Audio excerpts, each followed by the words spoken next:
You do have your own line.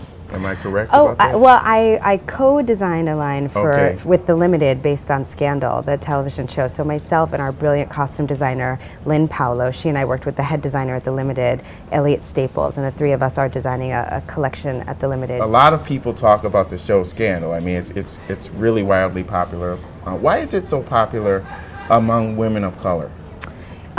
I'm not sure. I mean, I think for one thing, it's exciting for people to be able to see images that reflect them on television. So that's one thing. But I think one of the reasons why it's a show that does well across the board is actually because all of the characters on the show are three-dimensional. All of the characters are complicated human beings dealing with complicated issues, and nobody's just a caricature. Everybody's imperfect and flawed, and it's a show full of very rich characters and rich identities. And now as that show starts to kind of franchise itself with different products and things, what are you learning on the business side of it?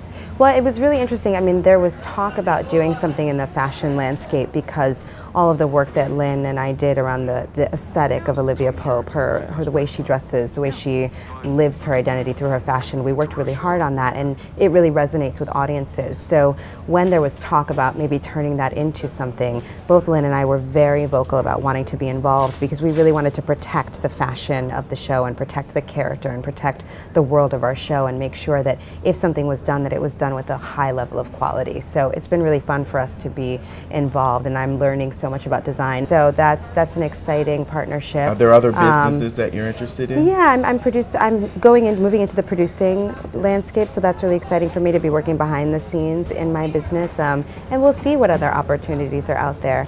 For me, I think it's always a very important balance. Like, I love that as I'm falling in love with this design space, that I get to have a project like The Limited, which is really about, you know, sort of supporting the show and moving into other retail spaces, but also bring design to something like the Purple Purse and sort of lend my new love of design and fashion to a cause other than just profit. So for me, I'm always looking to balance those two